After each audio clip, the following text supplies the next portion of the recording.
నా పేరు డేవిడ్, నా వైఫ్ పేరు సుసన్న. ఇస్తే మా మ్యారేజ్ అక్టోబర్ 2018 జనవరి 27వ తారీఖున హైదరాబాద్లో జరిగింది. సెకండ్ మంతే నేను కన్సీవ్ అవ్వటం జరిగింది. ప్రభు చిత్తమేమో అది అబార్షన్ అయిపోతూ వచ్చింది. అట్లా ఈ 6 yearsలో 2 అబార్షన్స్ అవుతూ వచ్చినాయి. విరివిగా ప్రార్థన చేశాము. కొన్నిసార్లు ప్రార్థించేటప్పుడు అనిపించింది ఏంటంటే, ఒకవేళ ప్రభు చిత్తం కాదేమో, ప్రభుని శోధించకూడదు కదా. ఒకవేళ కొన్నిసార్లు ఇశ్రాయేల్ అడిగి పొందుకొని నష్టపోయారు, మేము అలా కాకూడదని ప్రార్థన చేస్తూ వచ్చాము. 6 సంవత్సరాలు అయిపోయినాయి. ఈలోపు మా సొంత ఊరు వెళ్ళడం కూడా నేను చాలా తగ్గించేసాను. కారణం ఏంటంటే, ఊరేళ్ళని ప్రతిసారి అడిగే మాట ఏంటంటే, ఇంక బిడ్డలు ఎప్పుడు హాస్పిటల్లో చూపిస్తున్నావా? ఈ బాధ ఎక్కువయ్యేసరికి సూజన్ను కూడా ఊరు తీసుకెళ్ళడం ఆపేశాను. నేను ఒక్కడిని వెళ్ళేవాడిని. ఎక్కువ టైమ్స్ వెళ్తే మాటికి ఇదే మాట అడుగుతారని వెళ్ళడం ఆపేశాను. ప్రభు తన సొంత సమయంలో 2024లో ఫిబ్రవరి 18వ తారీఖున తను ప్రెగ్నెంట్ అని కన్ఫర్మ్ అవుతూ వచ్చింది. వెంటనే తను తీసుకొని ఇక్కడికి తీసుకొచ్చి ఇక్కడ పెట్టాను. అప్పటి నుంచి ఇప్పటి వరకు ఎంత దేవుని యొక్క కృపను మేము అనుభవిస్తూ వచ్చామో మాటలు చెప్పలేదు. ఎఫెసీయులకు రాసిన పత్రిక 4:6 ప్రకారము దేని గురించి చింతించొద్దు అని ప్రభు నాతో మాట్లాడుతూ వచ్చాడు.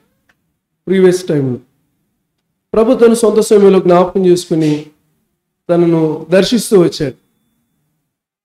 మేము ఎంత ప్రార్థన చేశామంటే, మా భౌతికంగా మా ధర్మాన్ని నిర్వహించేటప్పుడు కూడా ఇదే ప్రార్థన చేసేవాళ్ళం. ప్రభువా,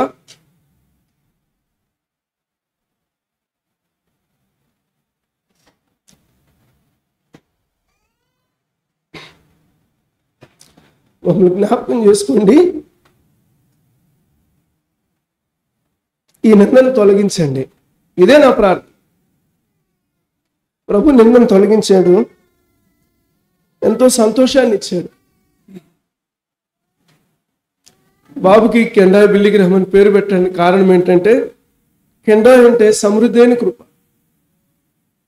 బిల్లి గ్రహం గారిలాగా దేవుని సేవ చేయాలి.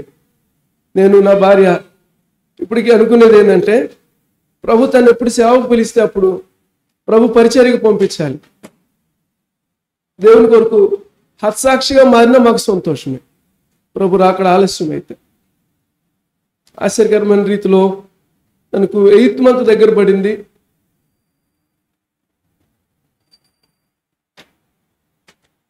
ఇక్కడ ఏం చెప్పారంటే, మెడకు పేగు చుట్టుకుంది, C-section సిజేరియన్ చేయాలని చెప్పారు.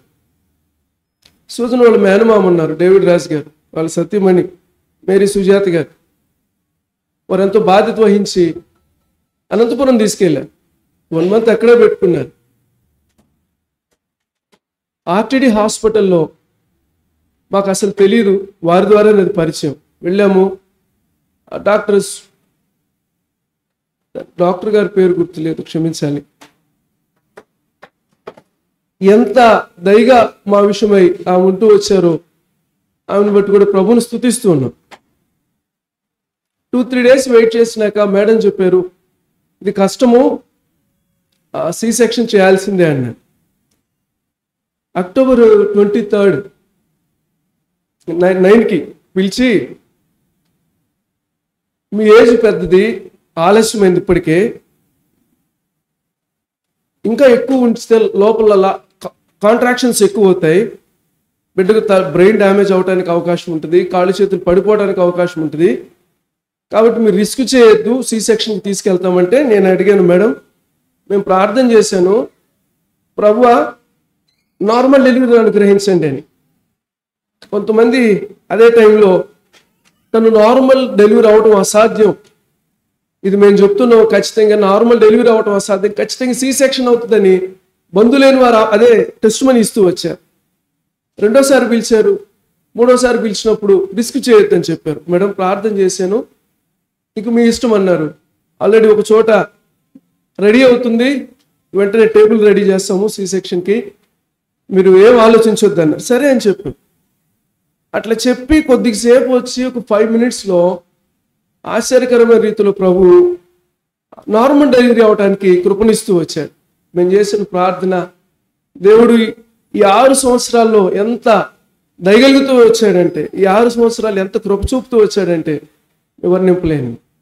ప్రభు మమ్మల్ని జ్ఞాపకం చేసుకుని ఆరోగ్యవంతమైన బిడ్డను అనుగ్రహిస్తూ వచ్చారు. ఈ 1 yearలో హాస్పిటల్కి వెళ్ళింది కానీ, ఫీవర్ వచ్చిందని కానీ, ఇంకేదైనా సిక్నెస్ వచ్చిందని కానీ ఎప్పుడు వెళ్ళలేదు. దేవుడు మంచి ఆరోగ్యవంతుని కుమారుని ఇచ్చారు. ఇక్కడ మీకు భౌతికంగా మా ఫేస్ తెలిసి తెలియకపోయినా మీరు మా గురించి ప్రార్థన చేశారు. మీ ప్రార్థనలు ప్రభు విన్నాడు, మా ప్రార్థనలు ప్రభు విన్నాడు. దేవుడు మాకు చక్కని కుమారుని అనుగ్రహిస్తూ వచ్చాడు. మా కుటుంబం కొరకు ప్రార్థన చేయండి. ఈ కెండా బిల్లి గ్రహము దేవుని సేవ చేయాలని నేను నా భార్య ప్రార్థన చేస్తున్నాం. ప్రభు చిత్తమైతే, ప్రభు రాకడ ఆలస్యమైతే ప్రభు సేవ చేయడానికి ఈ బిడ్డలు ప్రభు ఆ రీతికి సిద్ధపరిచింది. Thank you.